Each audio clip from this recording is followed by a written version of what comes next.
अपराजिता किंवा यालाच मराठीमध्ये गोकर्ण असं सुद्धा म्हटलं जातं। तर या प्लांटला किंवा या झाडाला गोकर्ण असं म्हणण्याचं कारण काय, तर तुम्ही या फुलाचा आकार बघितला तर हा गाईच्या कानासारखा त्याचा आकार दिसतो आणि म्हणून त्याला गोकर्ण असं म्हटलं जातं। तर हे जे माझ्याकडे एकदम छोटंसं प्लांट दिसतं तुम्हाला, तर हे मी 3 महिन्यापूर्वी ह्याच्या बिया लावलेल्या आणि बियांपासून झाड उगवून येऊन त्याला तिसऱ्या म्हणजे चौथ्या महिन्यामध्ये त्याला फुलं सुद्धा लागलेली आहेत, झालेले। हे एक फूल आणि हे काल फुललेलं होतं, हे तुम्हाला दिसत असेल, बावलेलं आहे कळा। आणि हा एक फुल। खरं तर इथे 3-4 रोपं आहेत, म्हणजे मी बिया टाकलेल्या तर त्याच्यातली 3 रोपं आलेली आहेत। होय, 3 रोपं आहेत आणि त्याच्यापैकी एकाला फ्लॉवरिंग आता सुरू झालेलं आहे आणि दुसऱ्याला सुद्धा कळे यायला सुरुवात झालेली आहे। हे बघा, हे दुसरं आहे, हे दुसरं तर केवढं छोटंसं आहे।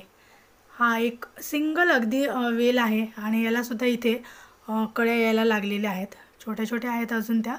मला वाटते 8-1 दिवसामध्ये त्या थोड्याशा फुलतील, म्हणजे अजून खूप छोट्या आहेत। तर असं अपराजिताला लवकर फुलं येण्यासाठी आपण काय करायला पाहिजे किंवा त्याची काळजी कशी घेतली पाहिजे, हेच आपण आज या व्हिडिओमध्ये बघणार आहोत। तर व्हिडिओ शेवटपर्यंत बघा प्लीज। व्हिडिओला लाईक, शेअर आणि सबस्क्राईब करा आणि सपोर्ट करा।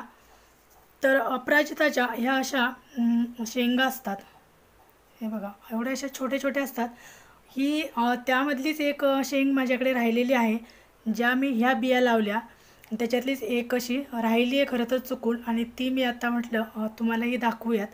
तर अशा प्रकारच्या याला फुलं येऊन गेल्यानंतर याच्या शेंगा तयार होतात आणि त्याच्यामध्ये आतमध्ये हे अशा बिया असतात, एकदम छोट्या छोट्या बिया असतात, पण त्या रुजून येतात आणि सहजपणे रुजून आल्या। माझ्याकडे ह्या 3-4 आलेल्या आहेत आणि आणखी दुसऱ्या कुंडीमध्ये मी टाकलेल्या, कुठे येतील त्या येतील अशा म्हणून, तर दुसऱ्या कुंडीमध्ये सुद्धा आलेल्या आहेत।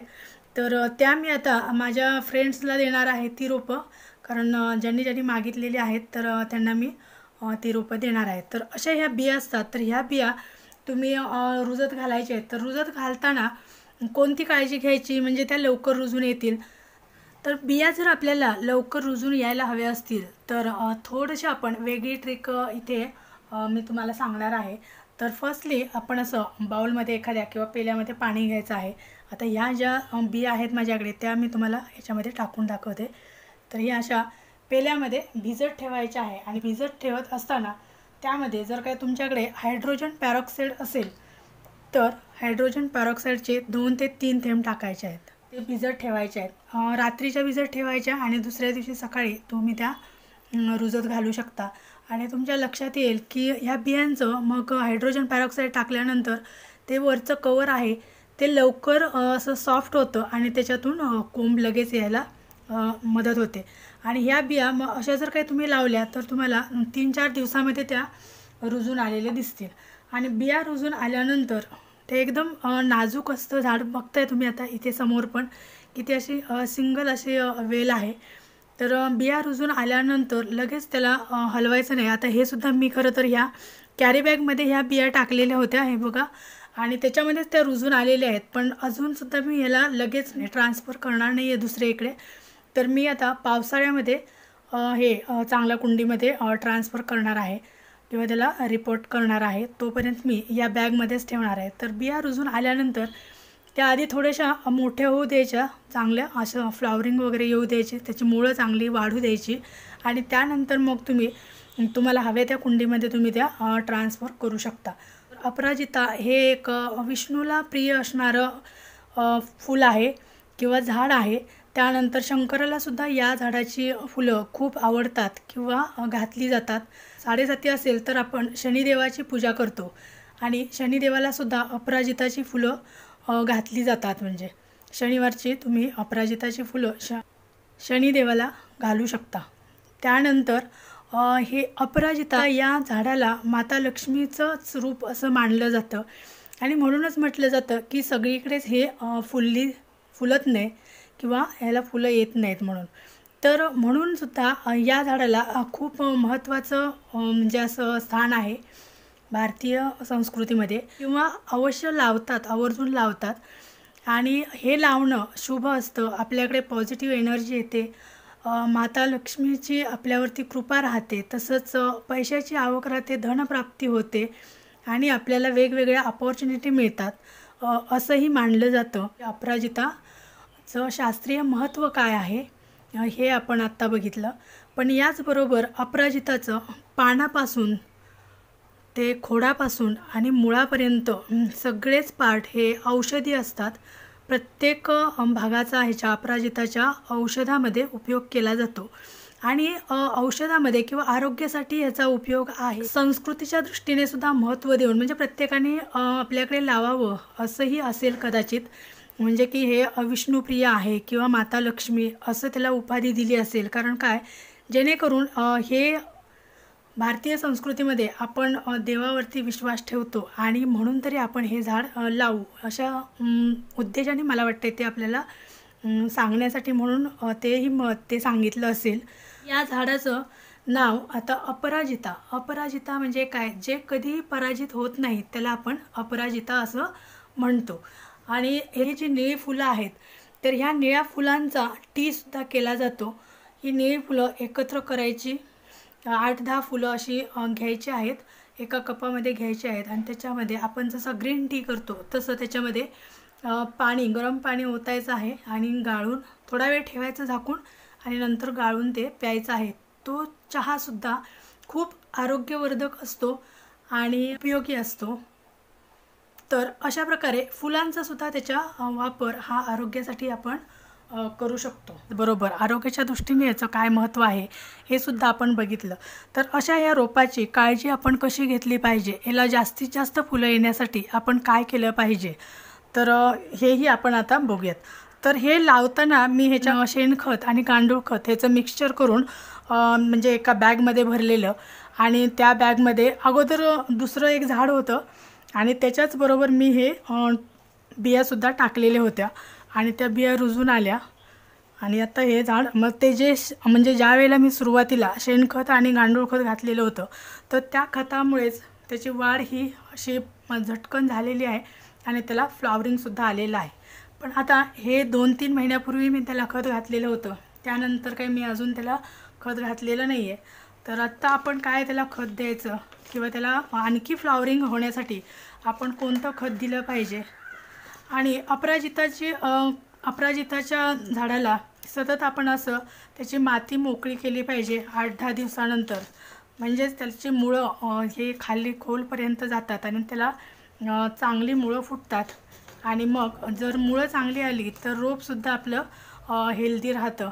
आणि म्हणून वरचेवर 8 दिवसानंतर तुम्ही त्याला असं माती थोडीशी मोकळी केली पाहिजे आणि मग पाणी दिलं पाहिजे. शास्त्रीयदृष्ट्या असं म्हटलं जातं किंवा मानलं जातं की त्या झाडाला रात्रीचं पाणी द्यायचं नाही किंवा आपण जसं एखाद्या देवाला जाताना म्हणजे जी काळजी घेतो किंवा जे पावित्र्य ठेवतो तेच पावित्र्य आपण अपराजिताच्या झाडाबद्दलसुद्धा किंवा आपण तुळशीचं सुद्धा आपण पावित्र्य ठेवतो, तसंच या झाडाचे सुद्धा पावित्र्य ठेवायचं आहे, त्याची काळजी घ्यायची आहे. दुसरं म्हणजे काय की याला वाढीसाठी खत कोणतं घालायचं, तर आत्ता मी इथे तुम्हाला खत घेतलेलं आहे. तर आत्ता मी याला गांडूळ खत घालणार आहे. याला मी वरचेवर बनाना पील फर्टिलायझर हे घरच्या घरी तयार करून घालते आणि त्यामुळेच फ्लावरिंग याला म्हणजे शेणखतही याला घातलेलं, गांडूळ खत घातलेलं आणि त्याचबरोबर मी बनाना पील फर्टिलायझर हे घालते 15-15 दिवसानंतर. पण गांडूळ खत मात्र मी हे ज्या वेळेला पॉटिंग मिक्सचर तयार केलं त्याच वेळेला घातलेलं होतं. त्यानंतर मी ह्याला शेणखत किंवा गांडूळ खत असं कोणतंही सॉलिड खत दिलेलं नाही. मात्र आता उन्हाळा संपत आलेला आहे आणि पावसाळ्याची सुरुवात होणार आहे. तर आत्ता जर काय आपण गांडूळ खत वगैरे असं दिलं तर ते पावसाळ्यापर्यंत त्याला, कारण काय ही जी आपण ऑर्गॅनिक खतं देतो तर ती हळूहळू किंवा स्लो रिलीज खत घातलं की लगेच तुम्हाला 4 दिवसात किंवा 8 दिवसात त्याचा इफेक्ट दिसत नाही, तर तो हळूहळू दिसतो. आणि म्हणून आपण पावसाळ्याच्या आधी आत्ता आपण याला खत घालणार आहोत, म्हणजे पावसाळ्यामध्ये आणखीही चांगली फुलेल आणि जास्तीत जास्त त्याला फ्लॉवरिंग होईल. गांडूळ खत घेतलेलं आहे आणि हे आता मी ह्याची माती साईडला केलेली आहे थोडीशी आणि त्याला घालते. तसंच अपराजिताला माती म्हणजे सॉईल मिक्सचर घेत असताना अगदी ते वेल ड्रेन असलं पाहिजे, त्याच्यामध्ये पाणी धरून राहता कामा नये असं असलं पाहिजे. आणि हे आउटडोअर झाड आहे त्यामुळे हे आउटडोअरच ठेवायचं आहे, इनडोअर ठेवायचं नाही.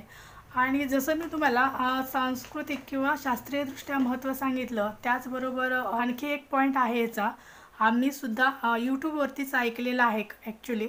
तर ते म्हणजे काय की हे उत्तर दिशेला किंवा पूर्व दिशेला लावायचं आहे, जेणेकरून ह्याचा पॉझिटिव्ह एनर्जी किंवा जो ह्याचा चांगला इफेक्ट आहे तर त्याचा परिणाम आपल्याला बघायला मिळेल किंवा आपल्या घरामध्ये सुख शांती आणि समृद्धी राहील.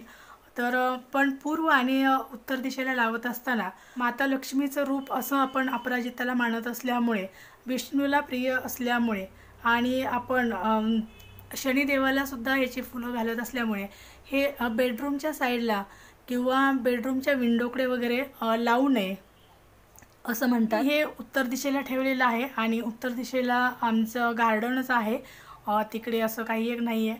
पण ही काळजी तुम्ही घ्यायची आहे. मी जे म्हणजे ऐकलं ते मी तुम्हाला इथे सांगितलेलं आहे. तर अशा प्रकारे आता आपण ह्याला गांडूळ खत घालून झालेलं आहे. गांडूळ खत घातल्यानंतर पाणी द्यायचं आहे. पण माझ्या आता याच्यामध्ये बघितलात तर तुम्ही माती अशी ओलसरच आहे, त्यामुळे मी आता लगेच काही पाणी ह्याला देणार नाही आहे.